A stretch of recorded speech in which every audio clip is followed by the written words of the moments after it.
জাতীয় সংসদ নির্বাচন সামনে রেখে সরগরম কুষ্টিয়ার রাজনীতির মাঠ। বিএনপির ঘাঁটি বলে পরিচিত থাকলেও গত নির্বাচনের পর এখানে আওয়ামী লীগ বেশ শক্ত অবস্থানে। এরই মধ্যে নিজের অবস্থান জানান দিতে জনসংযোগও শুরু করেছেন সম্ভাব্য প্রার্থীরা। অবশ্য ক্ষমতাসীনদের বিরুদ্ধে হামলার অভিযোগ করেছে বিএনপি। শরীফ বিশ্বাসের রিপোর্ট, ক্যামেরায় ছিলেন এসআই সুমন। একাদশ জাতীয় নির্বাচনের বাকি এখনো প্রায় ১.৫ বছর।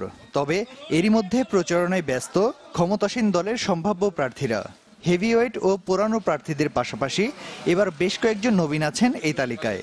নিজেদের অবস্থান জানান দিতে করছেন গণসংযোগ, দিচ্ছেন মহড়া। মোড়ে মোড়ে শোভা পাচ্ছে তোরণ, বিলবোর্ড আর ব্যানার ফেস্টুন।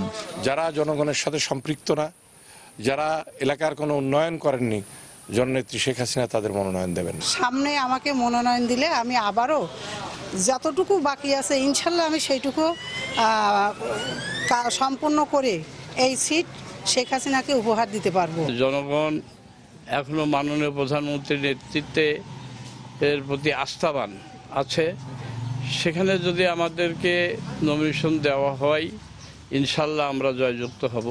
বিএনপির ঘাঁটি বলে পরিচিত কুষ্টিয়ার হারানো আসন ফিরে পেতে গণসংযোগে নেমেছেন সম্ভাব্য প্রার্থীরা। কেন্দ্রের নির্দেশে সহায়ক সরকারের অধীনে নির্বাচনের দাবি, একই সাথে চলছে প্রচারণা। যদিও ক্ষমতাসীনদেরও বিরুদ্ধে বিভিন্ন কর্মসূচিতে বাধা দেওয়ার অভিযোগও করছেন বিএনপি নেতারা।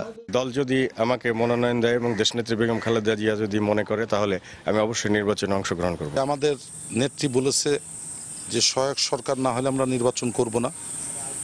আমাদের নির্বাচন এবং আন্দোলন দুই ধরনের প্রস্তুতি আমরা নিচ্ছি। জনগণ যাকে ইচ্ছা তাকে ভোট দেবে, আর যদি না দেয় তাহলে আমরা আন্দোলন সংগ্রাম করব, জেল জুলুম বা মৃত্যু যাই আসুক না কেন। আধুনিক কুষ্টিয়ার তবে কুষ্টিয়া আওয়ামী লীগের নেতারা মনে করেন বর্তমান সরকারের আমলে কুষ্টিয়ায় ব্যাপক উন্নয়ন হয়েছে। সুতরাং আগামী নির্বাচনে মানুষ নৌকার প্রার্থীকেই ভোট দেবে। আমাদের 14 দলের জোট, একটা আসন থাকবে, 3টে আওয়ামী লীগের আসন থাকবে। সেই 3টে আসন জোট সহ আমরা ধরে রাখার চেষ্টা করেছি এবং ধরে রাখবো, এতে কোনো সন্দেহ নেই। ১০ম জাতীয় সংসদ নির্বাচনে বিএনপি অংশ না নেয় কুষ্টিয়ার 4টি সংসদীয় আসনের সবকটিতে জয় পায় Awami League. Desk report, channel 24।